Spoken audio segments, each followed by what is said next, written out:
السلام عليكم ورحمة الله وبركاته. إن الحمد لله الأكرم الذي خلق الإنسان وكرمه وعلمه من البيان ما لم يعلم فسبحان الذي لا يحصى امتنانه باللسان ولا بالقلم ونشهد أن لا إله إلا الله وحده لا شريك له ونشهد أن سيدنا وحبيبنا ومولانا محمدا الذي أرسله بالحق بشيرا ونذيرا وداعيا إلى الله بإذنه وسراجا منيرا فقد قال الله تعالى في كلامه المجيد والفرقان الحميد সকলে জবান খুলে আমার সাথে পড়েন আউযু বিল্লাহি মিনাশ শাইতানির রাজীম বিসমিল্লাহির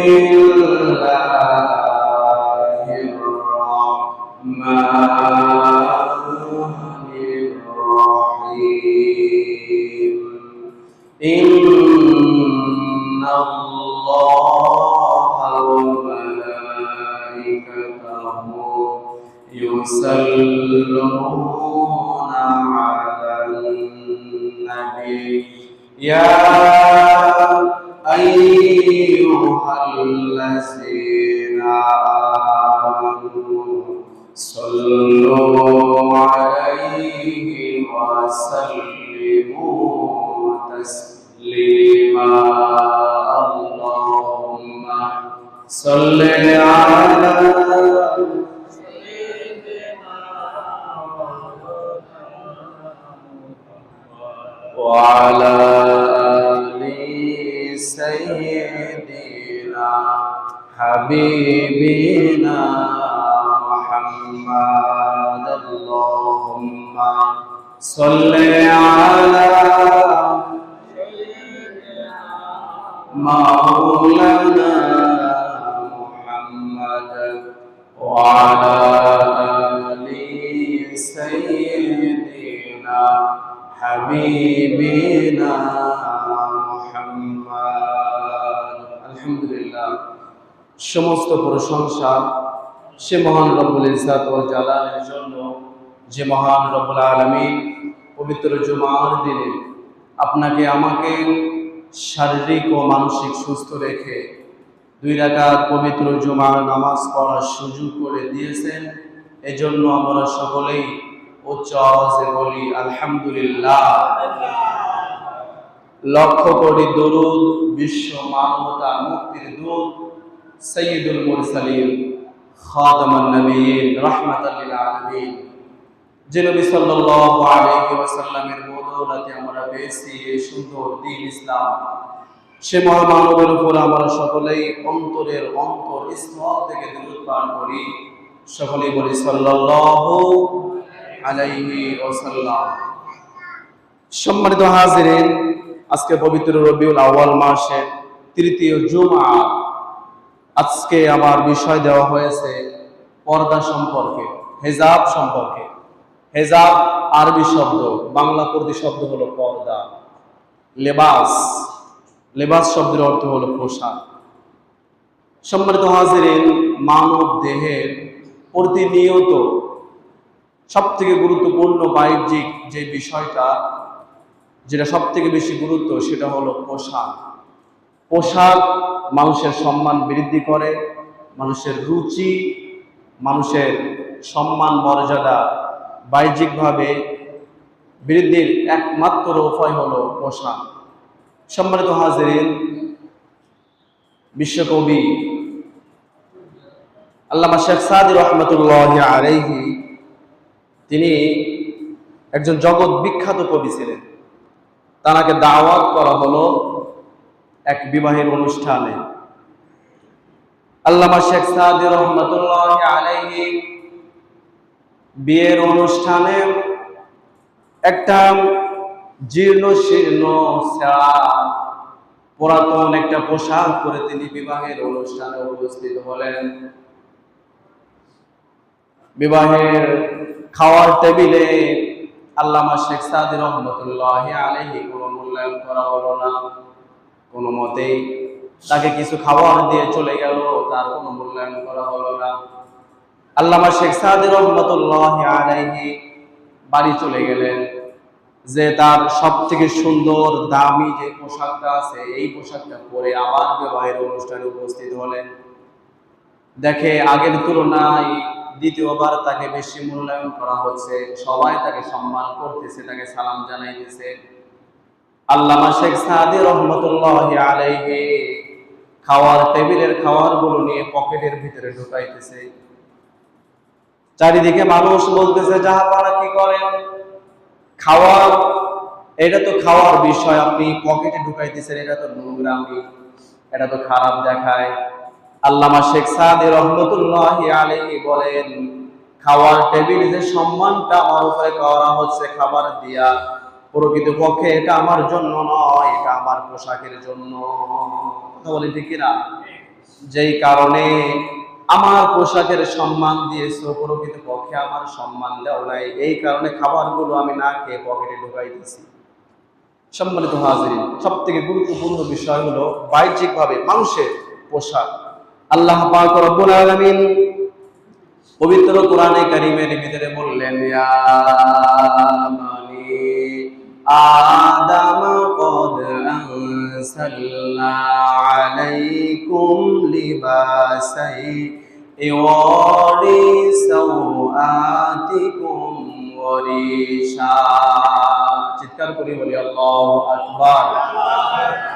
মহান আল্লাহ পাক রব্বুল আলামিন পবিত্র কোরআনে কারীমের ভিতরে বললেন, ইয়া বানি আদম, এহে বনি আদমের সন্তানেরা, তোমরা যারা ঈমান এনেছো, বনি আদমেরা, কদ আনসালনা আলাইকুম লিবাসা ইওয়ারি সাওআতিকুম ওয়ারিশা, গোটা মানব জাতির উন্নতির জন্য, অগ্রগতির জন্য, সম্মান মর্যাদা বাড়ানোর জন্য আমি আল্লাহ পাক রব্বুল আলামিন তাদের জন্য পোশাক দিয়েছি। যদি বলি সুবহানাল্লাহ। মানব জাতির সম্মান মর্যাদার বৃদ্ধির জন্য, তাদের লজ্জাস্থানকে হেফাজত করার জন্য আমি আল্লাহ তাআলা তাদেরকে পোশাক নাজিল করেছি। সম্মানিত হাজিরিন, মানব জাতি ছাড়া আপনার দুই নয়নে চারিদিকে আপনি যতগুলো পশু প্রাণী দেখবেন, মানুষের মতো পোশাক পরে কোনো পশু কখনো চলে না। কথা বলে ঠিক কিনা? মানব সে চাইলেই এখন একটা পোশাক পরছে, কিছুক্ষণ পরে সেটা চেঞ্জ করে আরেকটা পোশাক পরতে পারে। মসজিদে আসছে, সুন্নতি লেবাস পরে আসছে, বাড়ি চলে গেছে, লেবাসটা খুলে আরেকটা পোশাক পরতে পারে। চাকরির ডিউটিতে যখন সে উপস্থিত হলো, তার যে পোশাক সেটা পরে সে চাকরি ডিউটি করলো, আবার যখন সে নিজের বাড়িতে চলে আসলো, নিজের পছন্দের মতো পোশাক সে পরতে পারে। তো দেশ কাল স্থান ভেদে মানুষের পোশাকের দিকে তাকায়া বা ওই মানুষকে সকলে সম্মান করে। কথা বলে ঠিক কিনা? আজকে যদি আমাদের এই মসজিদে একজন থানার ওসি সাহেব তার নিজস্ব পোশাক নিয়ে আমাদের মসজিদে আসে, সকলে তাকে সম্মান করবে কি করবে না? সবাই তাকে সম্মান করবে। আরেকজন ব্যক্তি, একজন আলেম, মাথায় পাগড়ি বেঁধে সুন্দর সুন্নতি লিবাস পরে মসজিদে আসলো, প্রত্যেক মুসল্লিরা চেষ্টা করবে যে না, তাকে একটা ভালো জায়গায় বসুক, সামনে কাতারে বসুক। কথা বলে ঠিক কিনা? তো এই পোশাক মানুষের সম্মান বৃদ্ধি করে। আল্লাহ পাক রব্বুল আলামিন বললেন, মানব জাতির সম্মান, মর্যাদা এবং তাদের লজ্জাস্থানকে হেফাজত করার জন্য আমি আল্লাহ পাক রব্বুল আলামিন তাদেরকে পোশাক নাযিল করেছি। জোরে বলি সুবহানাল্লাহ। ওয়ালিবাসুত তাকওয়া, আর এই পোশাকের ভিতরে সর্বশ্রেষ্ঠ পোশাক হলো তাকওয়ার পোশাক। যেই পোশাকটা হলো সুন্নতি পোশাক, দুনিয়াতেও তার লজ্জাস্থান হেফাজত হবে, দুনিয়াতেও সম্মান মর্যাদা পাবে, সাথে সাথে আল্লাহ পাক রব্বুল আলামিনের আখিরাতেও তার সম্মান এবং মর্যাদা বৃদ্ধি করে দেওয়া হবে। যদি বলি সুবহানাল্লাহ। ওয়ালিবাসুত তাকওয়া, তাকওয়ার পোশাক। শুধু পোশাক পরলেই হবে না। সম্মানিত হাজিরিন, মুসলিম জাহানে সবথেকে গুরুত্বপূর্ণ বাহ্যিক বিষয় হলো পর্দা। এই পর্দা প্রত্যেকটা মানুষের জন্য করা হলো ফরজ। আমরা শুধু মনে করি শুধুমাত্র মহিলাদের জন্য পর্দা করা ফরজ, পুরুষের জন্য নয়। কিন্তু না, মহিলা, পুরুষ, নারী, পুরুষ প্রত্যেকের জন্য পর্দা করা কি ফরজ। প্রত্যেকে পর্দা করতে হবে। প্রত্যেকটা পুরুষের জন্য নাভি থেকে শুরু করে হাঁটুর নিচ পর্যন্ত ঢেকে রাখা, সব সময়ের জন্য ঢেকে রাখা হলো ফরজ, ফরজে আইন। যদি কোনো ব্যক্তি নাভি থেকে হাঁটুর নিচ পর্যন্ত ফাঁকা রাখে তাহলে তার কবিরা গুনাহ হয়। কি গুনাহ হয়? কবিরা গুনাহ হয়। তো সুন্নতি রাসূল সাল্লাল্লাহু আলাইহি ওয়াসাল্লাম, হাদিস শরীফের ভিতরে আসছে, আমাদের আয়েশা সিদ্দিকা রাদিয়াল্লাহু তাআলা আনহা থেকে বর্ণিত হাদিস, যে আল্লাহ রাসূল সাল্লাল্লাহু আলাইহি ওয়াসাল্লাম কখনো তিনি উদব শরীরে খালি গায়ে কখনো থাকতেন না, তার বডিটা সবসময়ের জন্য তিনি ঢেকে রাখতেন।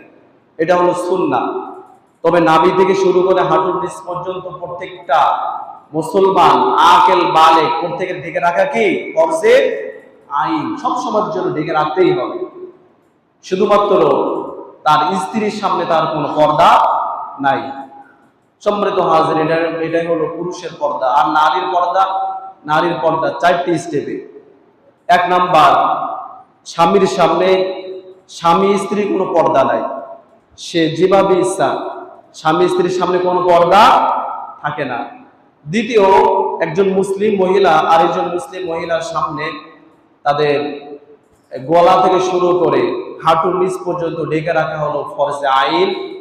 কোন কোন মুফাসসিরিনগণ তারা বর্ণনা করেছেন যে নাভি থেকে শুরু করে হাঁটুর নিচ পর্যন্ত ঢেকে রাখা ফরজে আইন, উপরেরটা হলো রুকসা। সম্মানিত হাজিরিন, পর্দার বিষয়ে অত্যন্ত খেয়াল করে আলোচনা শুনতে হবে, না হয় আপনি বুঝবেন না।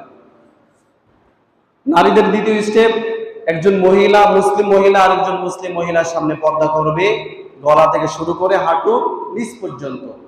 তৃতীয় স্টেপ, একজন মহিলা মাহরাম পুরুষ যারা আছে, যাদের সাথে তার বিবাহ করা হারাম, এইরকম পুরুষের সামনে সে পর্দা করবে, তার গলা থেকে শুরু করে পায়ের গোড়ালি পর্যন্ত তাদের চুল ফাঁকা রাখতে পারবে, মুখ ফাঁকা রাখতে পারবে, হাত পাও সবকিছু খোলা রাখতে পারবে। মাহরাম কার?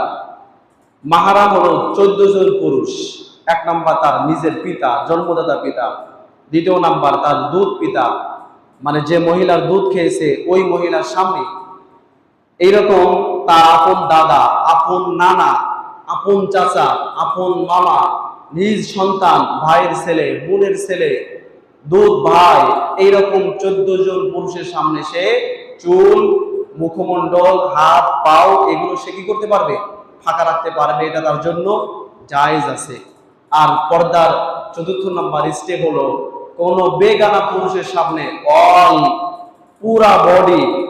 পুরা বডিটাই তাকে ঢেকে রাখতে হবে। এমনকি কোন কোন মুহাদ্দিসিনগণ বলেছেন মহিলাদের হাতের নখটা পর্যন্ত তাদের পর্দা, মহিলাদের হাতের নখটা পর্যন্ত কি পর্দা, এটাও ঢেকে রাখতে হবে। সম্মানিত হাজিরিন, এটাই হলো মহিলাদের পর্দার স্টেপ।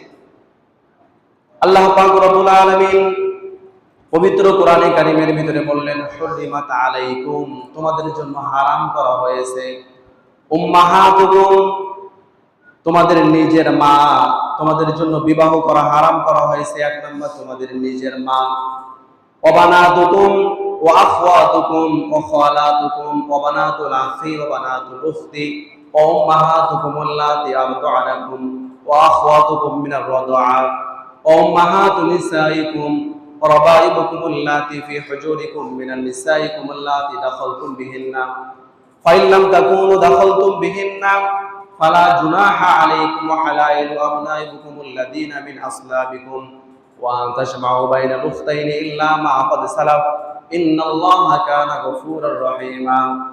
4 নম্বর পারার সর্বশেষ নম্বর আয়াতে আল্লাহ তাআলা মুহরিম এবং মুহরিমাতের সংখ্যা আল্লাহ তাআলা দিয়েছেন যে তাদের সামনে কতটুকু পর্দা করতে হবে। তো সম্মানিত হাজিরিন, মহিলাদের পর্দার স্টেপ হলো 4টি। 1 নাম্বার, স্বামীর সামনে তার কোনো পর্দা থাকে না। 2 নাম্বার, একজন মুসলিম মহিলা আরেকজন মুসলিম মহিলার সামনে নাভি থেকে শুরু করে হাঁটুর নিচ পর্যন্ত ঢেকে রাখা পর্দা, এটা ফরজে আইন।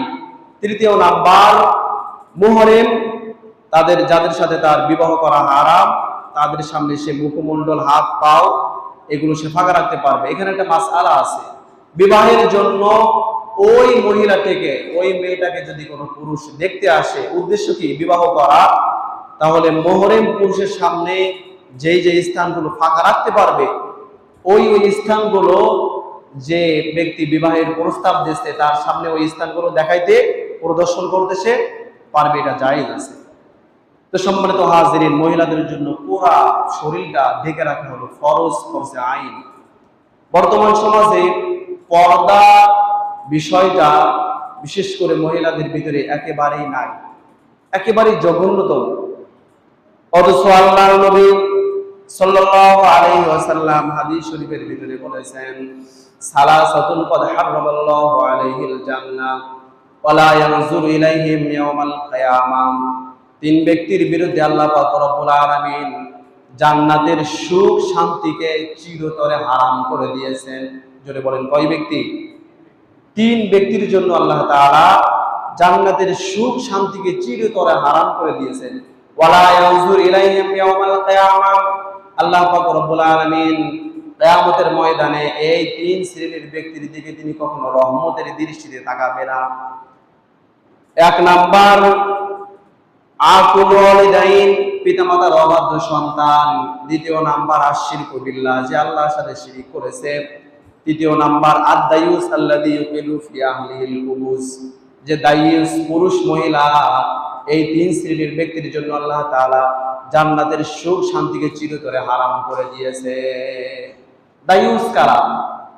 দায়ুস হলো ওই সমস্ত গার্ডিয়ান যারা তাদের অধীনস্থ মহিলাদেরকে বেপরদেকি হওয়ার জন্য সহযোগিতা করে। তার মেয়ে বাইনা করেছে যে আমার পাখি জামা কিনে দিতে হবে, আমাকে এই পোশাক কিনে দিতে হবে, তাকে বেপরদেকি হওয়ার জন্য যে পোশাকগুলো কড়াই করে দেয়, ওই মহিলাটার মাধ্যমে যতগুলো গুনাহ হবে, জিনার গুনাহ হবে, যত পরপুরুষ ওই মহিলার দিকে তাকাবে, প্রত্যেকটা তাকানোর জন্য একটা জিনার গুনাহ তার আমলনামায় লেখা হয়। এই জিনাহের গুনাহটা পরিপূর্ণভাবে ওই মহিলার গার্ডিয়ান যে আছে তাদের আমলনামায় আল্লাহ তাআলা লিখে দেয়। তো সম্মানিত হাজিরিন, আপনি শুধু নিজে নামাজ রোজা হজ যাকাত করে জান্নাতে চলে যাবেন, অথচ আপনার অধীনস্থদেরকে খোঁজ খবর নিলেন না, কালকে আমাদের ময়দানে কিন্তু আপনি আল্লাহ তাআলার আসামির কাঠগড়ায় ধরা খেয়ে যাবেন। সম্মানিত হাজিরিন, একজন মহিলা যখন জাহান্নামে যাবে, সে সর্বনিম্ন 3 জন পুরুষকে নিয়ে সে জাহান্নামে যাবে। কয়জন পুরুষ? একজন মহিলা যখন জাহান্নামে যাবে, তার সঙ্গে 3 জন পুরুষকে টেনে হিঁচড়ে সে আগে তাকে জাহান্নামে ফেলাবে, তারপরে সে জাহান্নামে যাবে। 1 নাম্বার, যখন কোনো মেয়ে জাহান্নামে যাবে, সর্বপ্রথম তার সঙ্গী হিসাবে নিয়ে যাবে তার পিতাকে। মেয়ে যখন জাহান্নামে যাবে, তার সঙ্গী নিয়ে যাবে কাকে? তার পিতাকে, তার আব্বাকে নিয়ে যাবে। ওই যে মহিলাটা, ওই যে মেয়েটা বাবার ঘরে থাকা অবস্থায় মেয়েটা বেপরদেকি অবস্থায় ঘুরে বেড়াইছে, মাথায় কখনো কাপড় রাখতো না, এমন পোশাক পরেছে যে পোশাকটার দিকে পর পুরুষরা একেবারে কুদৃষ্টিতে তাকাইছে। মহিলাটা, ওই মেয়েটাকে পর্দা করার জন্য তার বাবা কোনো প্রকারের কোনো পদক্ষেপ নাই। মেয়েটা যেভাবে ইচ্ছা সেভাবে চলতে দিয়েছে, যে বাবা ওই বেপরদেকি হওয়ার জন্য মেয়েটা যখন জাহান্নামে যাবে, কালকে আমাদের ময়দানে ওই মেয়েটার সঙ্গে তার গার্ডিয়ান, তার পিতাকে নিয়েই তাকে জাহান্নামে ফেলানো হবে। 2 নাম্বার, মেয়েটা যখন স্বামীর ঘরে চলে যায়, অনেক স্ত্রীরা আছে বিভিন্নভাবে বায়না ধরে যে আমার এই পোশাকগুলো দেওয়া লাগবে, বিপরদিকে পোশাক, বিপরদিকে অবস্থায় ঘর থেকে বের হয়। মহিলারা বাজার ঘাটে, আহারে পুরুষরা আর কয়জন বাজারে যায়, তার থেকে বেশি যায় মহিলারা। এমন ভাবে যায় যে পুরুষরা যতদূর পর্যন্ত পর্দা করে, মহিলারাও ততদূর পর্যন্ত পর্দা করে না। ওই যে স্ত্রীটা যখন জাহান্নামে যাবে বিপরদিকে হওয়ার কারণে, কিয়ামতের ময়দানে বলবে, আল্লাহ, আমার গার্ডিয়ান ছিল আমার স্বামী, সে আমার কখনো নিষেধ করে নাই, আগে তাকে জাহান্নামে ফেলাবে, তারপরে আমি তার সাথে জাহান্নামে যাব। তৃতীয় নাম্বার, তার নিজ ছেলে। পিতা মারা যাওয়ার পরে মায়ের উপরে দায়িত্ব আছে তার বড় সন্তানের। তার স্বামী মারা গেছে, বড় সন্তান যদি তার মায়ের দিকে খেয়াল খোঁজ খবর না রাখে, তাহলে মায়ের সঙ্গে বড় সন্তানটাকেও জাহান্নামে ফেলানো হবে। তো সম্মানিত হাজিরিন, এই তিন শ্রেণীর ব্যক্তি হলো দায়ুস। সম্মানিত হাজিরিন, আল্লাহ নবী সাল্লাল্লাহু আলাইহি ওয়াসাল্লাম যখন মেরাজে গেলেন, মেরাজে আল্লাহ নবী জান্নাত এবং জাহান্নাম ভ্রমণ করলেন। আল্লাহ নবী যখন জাহান্নাম ভ্রমণ করে দেখে জাহান্নামের ভিতরে এক শ্রেণীর মহিলাদের মুখে ঠোঁটের ভিতরে কোটা লাগিয়ে ঝুলিয়ে রাখা হয়েছে। মহিলাদের শরীরের বিভিন্ন অঙ্গ প্রত্যঙ্গ স্পর্শকাতর বিভিন্ন অঙ্গ প্রত্যঙ্গে কোটা লাগিয়ে ঝুলিয়ে রাখা হয়েছে উল্টা করে। আল্লাহ নবী হযরত জিবরাইল আমিন আলাইহিস সালাতু ওয়াস সালামকে বললেন, ভাই জিবরাইল, এই মহিলার কি অপরাধ, তাকে এইভাবে কেন ঝুলিয়ে রাখা হয়েছে, এইভাবে তাকে কেন আযাব দেওয়া হচ্ছে? হযরত জিবরাইল আমিন আলাইহিস সালাতু ওয়াস সালাম বললেন, ইয়া রাসূলুল্লাহ, এই হলো সেই সমস্ত মহিলারা, আপনার উম্মতের ভিতরে এই হলো সেই সমস্ত মহিলারা, যে সমস্ত মহিলারা এই মুখ দ্বারা বিভিন্ন ধরনের ফাহিশা কথাবার্তা বলতো, বিভিন্ন ধরনের নাচ গান করতো, এই মুখ দ্বারা বিভিন্ন ধরনের যৌন উন্মাদনামূলক কথা বলে গান গেয়ে গেয়ে পর পুরুষদেরকে যৌন উন্মাদনা দিত। এই হলো সেই সমস্ত মহিলাদের মুখের ভিতরে আল্লাহ পাক রব্বুল আলামিন কোটা লাগিয়ে উল্টা করে ঝুলিয়ে রাখা হয়েছে। এই মহিলার শরীরের বিভিন্ন অঙ্গ প্রত্যঙ্গে স্পর্শকাতর স্থানে কেন কোটা লাগিয়ে ঝুলে রাখা হয়েছে?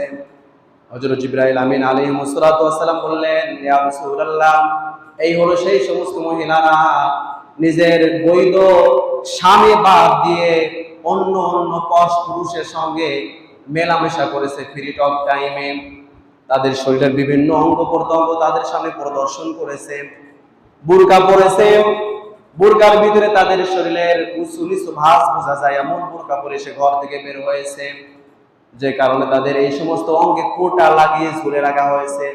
কোটা বলতে বুঝছেন, ওই যে গরু যেখানে কষায়ের দোকানে গরুর গোশত কেটে রান কেটে দেখবেন কোটা লাগিয়ে উল্টো করে ঝুলে রাখা হয়, মহিলাদের বিভিন্ন শরীরের অঙ্গে প্রত্যঙ্গে এইরকম কোটা লাগিয়ে উল্টো করে ঝুলে রাখা হয়েছে। ইয়া রাসূলুল্লাহ, নিজের হালাল স্বামী বাদ দিয়ে অন্য অন্য পর পুরুষের সঙ্গে মেলামেশা করেছে ইয়া রাসূলুল্লাহ, এই কারণে তাদের এই সমস্ত স্থানে কোটা লাগিয়ে উল্টা করে ঝুলিয়ে রাখা হয়েছে। আল্লাহ নবী বললেন, ভাই জিবরাইল, এইভাবে কতদিন থাকবে? কিয়ামত পর্যন্ত তাদের এই অবস্থায় রাখা হবে। কিয়ামতের ময়দানে আল্লাহ পাক রব্বুল আলামিন তাদেরকে কোনো হিসাব নিকাশ ছাড়াই এই অবস্থায় তাদেরকে উল্টায় নিয়ে জাহান্নামে নিক্ষেপ করবে। মহিলারা পর্দা করে, পর্দার জন্য তারা বুরকা পরে, অথচ বুরকার ভিতরে কোনো পর্দা নাই। এমন এমন বর্তমান সমাজে বুরকা বের হয়েছে, বুরকা এই কারণেই করা হয়েছে যে বুরকার জন্য যেন তাদেরকে তাদের শরীর তাদের দেহ মোবারক হেফাজত থাকে, কিন্তু এমন এমন বুরকা বের হয়েছে যে বুরকাগুলো তাদের আরো আকর্ষণ করে, যুবকরা তাদের দিকে যেন আরো বেশি বেশি তাকায়, এমন এমন আকর্ষিত বুরকা বের হয়েছে। কবি কত সুন্দর করে বলেছেন, পর্দা নামে বুরকা পরে, পর্দা কিন্তু করে না, সত্য কথা বলছি আমি, রাগ কেউ কইরো না। কথা বলে ঠিক কিনা? মহিলারা পর্দার নামে বুরকা পরে ঘর থেকে বের হয়, কিন্তু ওই পর্দার ভিতরে হাত মুজো পা মুজো পরা আছে, ওই পর্দার ভিতরে হ্যালো বিভিন্ন পর পুরুষের সঙ্গে কথা বলতেছে। আমার আগের মসজিদ ছিল মাথা ভাঙ্গায়, আমার আগের মসজিদ ছিল মাথা ভাঙ্গায়, ওইখানে দুইটা park, Sheikh Russel eco park এবং ভূতের আড্ডা। বিকেলবেলা বের হলে, মসজিদ থেকে বের হলে দেখা যায় তো অনেক মহিলা মেয়েরা হাত মোজো পা মোজো পরা, সমস্ত শরীর কালো বোরকা দিয়ে ঢাকা, তাদের মতোই কিছু পর পুরুষদেরকে নিয়ে, ছেলেদেরকে নিয়ে ভূতের আড্ডার ভিতরে ঢুকে যাচ্ছে। ভূতের আড্ডা এমন নিকৃষ্ট, ভূতের আড্ডা নামটা যেরকম দেওয়া হয়েছে, ওইখানে যে কার্যক্রমগুলো চলে তার থেকে আরো বেশি নিকৃষ্ট। তো সম্মানিত হাজিরিন, পর্দার নামে তারা বোরকা পরছে, কিন্তু বোরকার ভিতরে কোনো পর্দা নাই। এই সমস্ত মহিলারা দায়ুস, এই সমস্ত মহিলারা দায়ুস। কাল কিয়ামতের ময়দানে আল্লাহ পাক রব্বুল আলামিন তাদের দিকে তাকাবে না, রহমতের দৃষ্টিও দেবে না। বিনা হিসাবে আল্লাহ পাক রব্বুল আলামিন তাদেরকে উল্টাই নিয়ে জাহান্নামে নিক্ষেপ করবেন। সম্মানিত হাজিরিন, আল্লাহ নবী সাল্লাল্লাহু আলাইহি ওয়াসাল্লাম হাদিস শরীফের ভিতরে বলেছেন, আল ঈমানু বিদউন ওয়া সাবউনা শুবা। ঈমানের 70টির অধিক শাখা প্রশাখা রয়েছে। কয়টি শাখা? 70টির অধিক শাখা প্রশাখা রয়েছে। সর্বশ্রেষ্ঠ শাখা হলো লা ইলাহা ইল্লাল্লাহ, আল্লাহর উপরে ঈমান আনা। দ্বিতীয় নাম্বার, সর্বশেষ শাখা হলো রাস্তার উপরে যদি কোনো প্রকারের কষ্টদায়ক জিনিস থাকে সেটা সরিয়ে দেওয়া। আর ঈমানের নিসফুল ঈমান বলা হয়েছে আল ঈমান আল হায়াউ শুবাতুল ঈমান। লজ্জাশীলতা হলো ঈমানের অর্ধেক অংশ। যে যার ভিতরে লজ্জাশীলতা নাই, পর্দাপুশিদা নাই, তার ভিতরে ঈমানের অর্ধেক অংশ থাকে না। আল্লাহর নবী হাদিস শরীফের ভিতরে বলেছেন, কোন মহিলা যদি 4টা দায়িত্ব তার জীবনে বাস্তবায়িত করতে পারে, কাল কিয়ামতের ময়দানে আল্লাহ পাক রব্বুল আলামিন তার জান্নাতের 8টি দরজা খোলা রাখবেন। যে কোনো দরজা দিয়ে ওই মহিলা জান্নাতে প্রবেশ করতে পারবে। যদি বলি সুবহানাল্লাহ। মহিলাদের জান্নাতে যাওয়ার উপায় 4টি। কয়টি? মাত্র 4টি। এই 4টি কাজ যদি কোনো মহিলা তাদের বাস্তব জীবনে করতে পারে, আল্লাহ পাক রব্বুল আলামিন তাদের জন্য জান্নাতের 8টি দরজা খোলা রাখবে।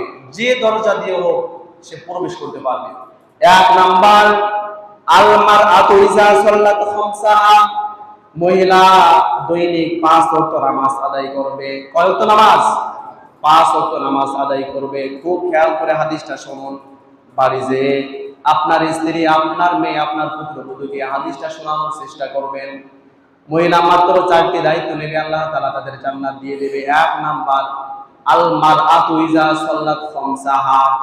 যে মহিলা দৈনিক 5 ওয়াক্ত নামাজ আদায় করবে, ওয়াসামাত শাহরাহা, রমজান মাসে রোজা রাখবে। কোন মাসে? রমজান মাসে রোজা রাখবে। ওয়া হাফিজাত ফুরুজাহা, লজ্জা স্থানে ইবাদত করবে, পর্দা করবে। পরপুরুষের সামনে সে বিভিন্ন ভাবে তাদের রূপ সৌন্দর্য প্রদর্শন করবে না। পর্দা করা। 3য় নাম্বার কি? পর্দা করা। মহিলারা, আমি দেখেছি আমার অনেক মা বোনরা আছে যারা নামাজ পড়ে, তারা বিভিন্ন ধরনের নফল নামাজ, ওয়াজিব নামাজ, সুন্নাত নামাজ, মুস্তাহাব নামাজ, বিভিন্ন নামাজের খোঁজ খবর আমাদের থেকে নেয়।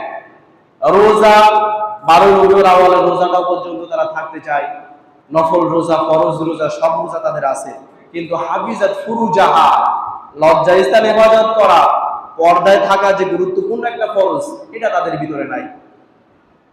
পর্দায় থাকা একজন মহিলার জন্য সবথেকে গুরুত্বপূর্ণ ফরজ হলো পর্দায় থাকা।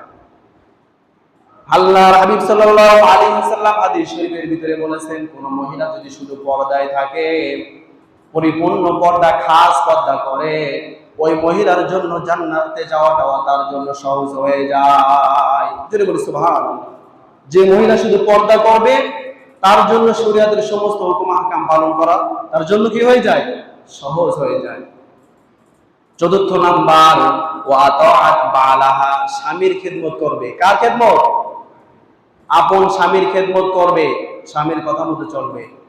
আজকে বর্তমান জামানার মা বোনরা নিজের স্বামীকে সহ্য করতে পারে না। নিজের বৈধ স্বামী বাদ দিয়ে ফোনে হ্যালো হ্যালো করতেই আছে। বিভিন্ন পরপুরুষ নিজের বন্ধু বান্ধবের সামনে কত কথা, কত কোষ গল্প। সম্মানিত হাজিরিন, এই 4টা দায়িত্ব যে মহিলা নেবে, তার জন্য জান্নাতের 8টি দরজা আল্লাহ তাআলা খুলে দেবেন। 1 নাম্বার 5 ওয়াক্ত নামাজ, 2য় নাম্বার রমজানের রোজা, 3য় নাম্বার পর্দা, আর 4র্থ নাম্বার কি? স্বামীর খেদমত করা। আল্লাহর নবী একদিন পাহাড়ি এলাকা দিয়ে যাচ্ছে, পাহাড়ের উপর থেকে উট নেমে এসে আল্লাহর নবীর পায়ে সিজদা করলেন, চুম্বন করলেন। সাহাবীরা বললেন, ইয়া রাসূলুল্লাহ, উটের কি সুখ নসিব যে উট আপনার পায়ে সিজদা করেছে। আপনি একটু আমাদেরকে অনুমতি দেন, আমরাও আপনার পায়ে সেজদা করে আমাদের জীবনটা ধন্য করতে চাই। আল্লাহর নবী বললেন, আমার সাহাবীরা, আল্লাহ পাক রব্বুল আলামিন বাদে যদি কোনো ব্যক্তিকে সেজদা করার হুকুম করা হতো, প্রত্যেকটা সন্তানদেরকে বলা হতো সকাল সন্ধ্যায় তারা যেন তাদের বাবা মার পায়ে সেজদা করে, আর প্রত্যেকটা স্ত্রীদেরকে বলা হতো সকাল সন্ধ্যায় তারা যেন তাদের স্বামীর পায়ে সেজদা করে। স্বামীরা কার পায়ে সেজদা করবে? স্বামীর পায়ে। তবে সেজদা করা কি যাবে? সেজদা করা কিন্তু যাবে না। এই ওয়াজটা আবার বাড়িতে করিয়েন না। সম্মানিত হাজিরিন, আল্লাহ নবী ঈদের দিন ঈদের নামাজের জন্য তিনি ঈদের মুসাল্লায় যাইতেছেন। একদল মহিলাদেরকে দেখলেন রাস্তার পাশে বসা। আল্লাহর নবী বললেন, অধিকাংশ মহিলারা জাহান্নামে যাবে। দুটি কারণ। কয়টি কারণ? এক নাম্বার, তুকসিরুনাল লানা তাকফুরুনাল আশিরা।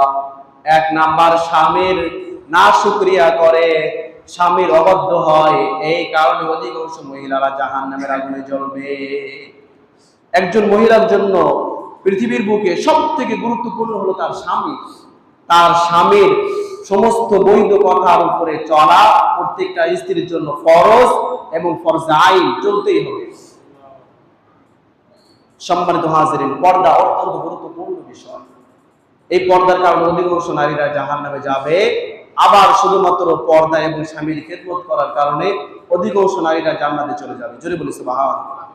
সম্মানিত হাজিরিন, খলিফাতুল মুসলিমিন হযরত ওমর ফারুক রাদিয়াল্লাহু তাআলা আনহু, তিনি যখন অর্ধ পৃথিবীর শাসক, অর্ধ পৃথিবীর বাদশা, রাতের গভীরে তিনি ঘর থেকে বের হলেন।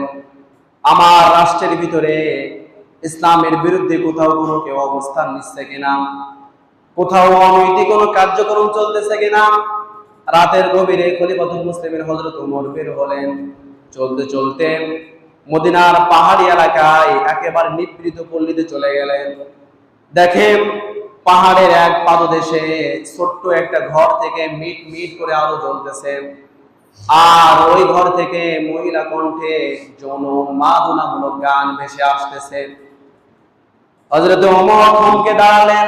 আমার দেশে কোরআনের আইন চলে, আর এই দেশে রাতের গভীরে যৌন উন্মাদনামূলক গান গাইতেছে, এত বড় সাহস কার হয়েছে? যে গানটা ছিল এমন, আল কসদুস সুবুলি খুলুকিল বায়ানা আও শাউজিদান হুবুল হায়াতি। গানটা শুনে তিনি বুঝলেন যেন কোন মহিলা গান গেয়ে ৫-৭ জন পুরুষকে যৌন উন্মাদনা দিতেছে। তিনি ঘরের জানালা দরজা কোন দিকে আছে তিনি তোয়াক্কা না করে পিছন সাইড দিয়ে ঘরের বেড়া ভেঙে তিনি ঘরের ভিতরে প্রবেশ করলেন। প্রবেশ করে দেখেন ঘরের ভিতরে চাঁদের মতো সুন্দরী একটা মহিলা, সুন্দর করে সেজে, স্বর্ণ অলংকার পরে সুন্দর করে সেজে বসে আছে, আর মনের সুখে গান গাইতেছে। হযরত ওমর ফারুক রাদিয়াল্লাহু তাআলা আনহু ওই মেয়েটাকে বললেন, তুমি কি জানো না এই মদিনার জমিনে কোরআনের আইন চলে, গান গাওয়া হারাম? তুমি কি এটা জানো না? তুমি গান গাইতেছো কেন রাতের বেলা গভীরে? তুমি তো কোরআনের আইন লঙ্ঘন করেছো। মেয়েটা জবাব দেয়, এই প্রতীক, তুমি কে? আমি তোমাকে চিনি না। তিনি যে সাইয়েদনা ওমর, এই মহিলা এই খবর জানে না। মেয়েটা বলতেছে, প্রতীক, আমি গান গায়া কোরআনের একটা আইন লঙ্ঘন করেছে, আর আপনি এই মুহূর্তে আমার পেছন সাইড দিয়ে বেড়া ভেঙে ঘরের ভিতরে প্রবেশ করে কোরআনের তিনটা আইন আপনি লঙ্ঘন করেছেন। সকাল হলে আপনার বিরুদ্ধে খলিফাতুল মুসলিমিন হযরত ওমরের কাছে আপনার বিরুদ্ধে বিচার দায়ের করব। হযরত ওমর আরো থমকে দাঁড়ালেন, আমি কি বিচার করব? আমার বিরুদ্ধে মহিলা বিচার দায়ের করবেন? তিনি নত শিরে বললেন, মা, কোরআনের তিনটা আইন কি লঙ্ঘন হয়ে গেছে, একটু বলবে নাকি? মহিলাটা জবাব দেয়, আপনি সর্বপ্রথম যে আইনটা লঙ্ঘন করেছেন, আল্লাহ পাক রব্বুল আলামিন পবিত্র কোরআনে কারীমের ভিতরে বললেন, ওয়ালাইসাল বিররু বিআন তাতুল বুয়ুতা মিন আবওয়াবিহা। চিৎকার করে বলি আল্লাহু আকবার। আল্লাহ পাক রব্বুল আলামিন বললেন, তোমরা যদি কারো ঘরে প্রবেশ করতেই চাও, সম্মুখ দরজা দিয়ে তার ঘরের ভিতরে প্রবেশ করো, পেছন সাইড দিয়ে ঘরের বেড়া ভেঙে প্রবেশ করার ভিতরে কোনো কল্যাণ নাই। আমার ঘরে প্রবেশ করার জন্য নির্দিষ্ট দরজা আছে, আমি যদি কোনো অন্যায় করেই থাকি, আপনি ওই দরজা দিয়ে প্রবেশ করবেন, পেছন সাইড দিয়ে প্রবেশ করেছেন, আপনি কোরআনের 1 নম্বর আইন লঙ্ঘন করলেন। সাইয়েদনা ওমরের মাথা হেডটা নিচে হয়ে গেল। মা, কোরআনের 2য় আইন কি লঙ্ঘন হয়ে গেল, একটু বলবে নাকি? মেয়েটা জবাব দেয়, আপনি কোরআনের 2য় আইন লঙ্ঘন করেছেন। আল্লাহ পাক রব্বুল আলামিন পবিত্র কোরআনে কারীমের ভিতরে বললেন, ইয়া আইয়ুহাল্লাযীনা আমানু লা তাদখুলু বুয়ুতান গায়রা বুয়ুতিকুম হাত্তা তাস্তানিসু ওয়া তুসাল্লিমু আলা আহলিহা। চিৎকার করে বলি আল্লাহু আকবার। মহিলাটা জবাব দেয়, আল্লাহ পাক রব্বুল আলামিন পবিত্র কোরআনে কারীমের ভিতরে বললেন, ইয়া আইয়ুহাল্লাযীনা আমানু, তোমরা যারা ঈমান এনেছো, লা তাদখুলু বুয়ুতান গায়রা বুয়ুতিকুম, নিজের ঘর হোক অথবা অন্যের ঘর হোক, আগে সালাম দিবা, অনুমতি নিবা, এরপরে প্রবেশ করবা। আমি যদি কোনো অন্যায় করেই থাকি, আমার ঘরে প্রবেশের জন্য আপনাকে আগে সালাম দেওয়ার হুকুম ছিল কোরআনের আইন। আমার ঘরে প্রবেশ করার জন্য অনুমতি চাওয়ার কথা বলা হয়েছে কোরআনে। আপনি সালামও দেন নাই, অনুমতিও নেন নাই, কোরআনের 2য় আইন লঙ্ঘন করেছেন। সাইয়েদনা ওমরের মাথাটা আরো নিচে হয়ে গেল। মা, কোরআনের 2য় কোন আইন আমি লঙ্ঘন করেছি? মেয়েটা জবাব দেয়, আপনি কোরআনের 2য় আইন লঙ্ঘন করেছেন। ইয়া আইয়ুহাল্লাযীনা আমানু জতানিবু কাসীরাম মিনাজ যন্নি ইন্না বা'দাজ যন্নি ইসমু ওয়া লা তাজাসসু ওয়া লা ইয়াগদাব বা'দুকুম বা'দা। চিৎকার করে বলি আল্লাহু আকবার। আল্লাহ পাক রব্বুল আলামিন বললেন, ইয়া আইয়ুহাল্লাযীনা আমানু, হে তোমরা যারা ঈমান এনেছো, ইজতানিবু কাসীরাম মিনাজ যন্নি ইন্না বা'দাজ যন, তোমরা কখনো কুধারণা করো না। কুধারণা করা হলো জঘন্যতম অপরাধ, এটা মিথ্যা হইতে পারে। আমি আমার ঘরের ভিতরে কি অবস্থায় ছিলাম, আপনি এটা পর্যালোচনা না করে আপনি কুধারণা নিয়ে আমার ঘরের ভিতরে প্রবেশ করলেন। আপনি কোরআনের এই তিনটা আইন লঙ্ঘন করেছেন। সকাল হলে আপনার বিরুদ্ধে এই মদিনার রাষ্ট্রের যিনি মালিক, খলিফাতুল মুসলিমিন হযরত ওমরের কাছে আপনার বিরুদ্ধে মামলা দায়ের করব। হযরত ওমর আরো নতশিরে বললেন, মা, এই গভীর রজনীতে তুমি মনের সুখে কেন গান গাইতেছিলে? কি কারণে তুমি গান গাইতেছো? মহিলাটা জবাব দেয়, আমি যে গান গাইতেছিলাম এই অপরাধ হযরত ওমরের। তিনি আরো থমকে দাঁড়ালেন, কি এর জন্য অপরাধ হযরত ওমরের কেমনে হলো? মেয়েটা জবাব দেয়, এই মদিনার সবথেকে সুদর্শন পুরুষ হযরত আব্দুল্লাহ ইবনে সাদ রাদিয়াল্লাহু তাআলা আনহুর সাথে আমার বিবাহ হয়েছে। বিবাহের সমস্ত কার্যক্রম সবকিছু সম্পাদন হয়ে গেছে। আমার স্বামী যখন আমার বাসর ঘরের ভিতরে প্রবেশ করবে, আমি কোরআনে কারীম তেলাওয়াত করতেছিলাম। আমার ঘরে যখন প্রবেশ করবে, তখন ওমরের পক্ষ থেকে একটা চিরকুট এসেছিল। যে চিরকুটে লেখা ছিল, হযরত আব্দুল্লাহ ইবনে সাদ, তুমি যে অবস্থায় আছো, এখান থেকে তোমাকে যুদ্ধের ময়দানে তোমাকে সেনাপতি করে পাঠানো হয়েছে।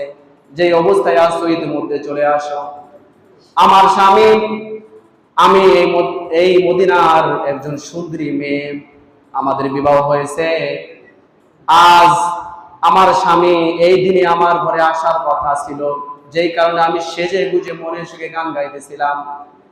আমার স্বামী আজকে আসলো না, এই কারণে হযরত ওমর দায়ী। সম্মানিত হাজিরিন, মেয়েটা জবাব দেয়, আব্দুল্লাহ ইবনে সাদ সে বাসরত না করেই তিনি যুদ্ধে চলে গেলেন। আমি খবর পেলাম 4 মাস পরে তিনি আমার ঘরে প্রবেশ করবেন। 4 মাস পরে হযরত ওমর তাকে অন্য আরেকটা যুদ্ধে পাঠাই দিয়েছে। 8 মাস পরে আমার বাড়ি আসার কথা, সেখান থেকে তিনি আরেকটা যুদ্ধে পাঠিয়েছিল। 3-4-12 মাস পরে আজকের এই দিনে আমার ঘরে আসার কথা ছিল, কিন্তু তিনি আজকে আমার ঘরে আসে নাই। এই কারণে আমি আমার মনের সুখে গান গাইতেছি। এর জন্য দায়ী আমি না, এর জন্য দায়ী হযরত ওমর। হযরত ওমর সোজা বাড়ি চলে গেলেন। তার নিজের মেয়ে হযরত হাফসার কাছে যে বললেন, মা, একটা মেয়ে বিবাহের পরে স্বামী ছাড়া কতদিন পর্যন্ত সে থাকতে পারে? তার নিজের মেয়ে বললেন, হযরত ওমর, বিবাহের পরে একটা মেয়ে স্বামী ছাড়া সর্বোচ্চ 3 মাস থাকতে পারে, এরপরে থাকতে গেলে তার কষ্ট হয়। এখান থেকে একটা শিক্ষা হয়, কোন পুরুষ বিবাহের পরে বৈধ স্ত্রী দেশে রেখে সে প্রবাসে যাইতে 3 মাসের বেশি থাকতে পারবে না। সেখান থেকে প্রত্যেকটা পুলিশ প্রশাসনে প্রতি মাসে 3 মাস পরে একটা ছুটির ব্যবস্থা করা হয়েছে। এটা এসেছে সাইয়েদনা হযরত ওমর ফারুক রাদিয়াল্লাহু তাআলা আনহুর জামানায়। এই ঘটনার পর থেকে জুড়ে বলি সুবহানাল্লাহ। সম্মানিত হাজিরিন, এই ঘটনা বলার ভিতরে 3টা শিক্ষা ছিল। 1 নাম্বার, কারো ঘরের ভিতরে প্রবেশ করতে হলে তার সম্মুখ দরজা দিয়ে প্রবেশ করতে হবে। 2 নাম্বার, কারো ঘরে প্রবেশ করতে হলে আগে সালাম দিতে হবে, তারপরে অনুমতি নিতে হবে। অনুমতি যদি দেয় তাহলে ঘরে প্রবেশ করবে, যদি অনুমতি না দেয় ফারজিউ ওয়া আযকা লাকুম, আল্লাহ তাআলা বললেন তুমি ঘর থেকে ফিরে যাও, এটাই তোমার জন্য সর্বোৎকৃষ্ট হবে। আর আরেকটা হলো, কোন মহিলার উপরে বা কোন বেগানা মানুষের উপরে কুধারণা করা যাবে না। তো সম্মানিত হাজিরিন, পর্দার বিষয়ে যে কথাগুলো বললাম, আল্লাহ তাআলা আমাদের বাস্তব জীবনের উপর আমল করা তৌফিক দান করুন। সকলে বলে আমিন।